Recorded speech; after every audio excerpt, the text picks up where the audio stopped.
ओम शांति 28/3/24 प्रातः मुरली ओम शांति बाप दादा मधुबन बाबा आज मिठे बचर कहते यह कल्याणकारी पुरुषोत्तम संगम युग एथिरे पुराणा दुनिया परिवर्तन होई नुआ हुए तेणु यही युग को तुम्हें माने भूल कर नाही।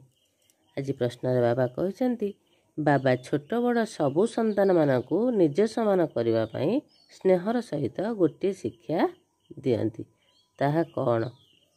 उत्तर कहते मिठे बच्चे आउ भूल कर नाही एठाकु तुमे माने नररु नारायण हेबापई आसीछ तेणु दैवी गुण धारण कर काहाकु भी दुख दियो नाही। जो माने भूल करुछंती से माने दुख देउछंती बाबा केबे भी पिला मानकु दुख दियंती नाही सी तुम मानकु आदेश देउछंती पिला माने केवल मोते मने पकाओ जोगी हुओ तेबे विकर्म विनाश होई जिवो तुम्हें माने बहुत मिठा होई जिवो।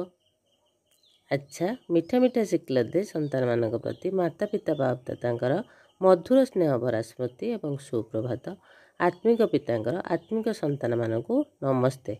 हम इसी सभी आत्मिक संतान मानकर आत्मिक बाप दादा को याद प्यार गुड मॉर्निंग नमस्ते नमस्ते ओ नमस्ते सुप्रभात। बाबा आज धारणा मुख्य सार बाबा कहते प्रथम पॉइंट रे कहते पवित्र हेबारे महावीर हेबाकू पड़िबो जोगर यात्रा द्वारा अंतरर आवर्जना को बाहर करबाकू हेबो निजर शांत स्वधर्म स्थित होई रहिबाकू हेबो अशांति सृष्टि करिवार नाही।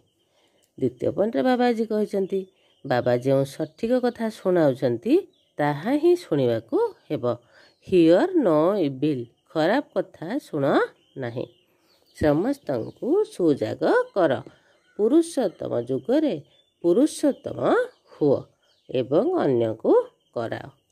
आजिर वरदान रे बाबा कहते आत्मिक शक्ति आधार रे शारीरिक शक्तिर अनुभव करुथुवा सदा सुस्थ भव।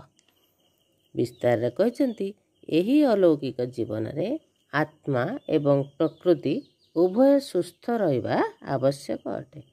जेतेबेले आत्मा सुस्थ थाए सेतेबेले शरीर हिसाब किताब बा शारीरिक रोग व्याधि शुळीरु कंटा होइथिबा कारणरू स्वस्थिति रे स्थित रहुथिबा कारणरू सुस्थ अनुभव करिथाए। सेमानकर मुखमंडल रे बा चेहरा रे रोग जंत्रणार चिन्ह मध्य देखा जाए नाही। सेमाने कर्म भोगर वर्णना करिबा परिवर्ते कर्मयोगर स्थितिर वर्णना करिथांती।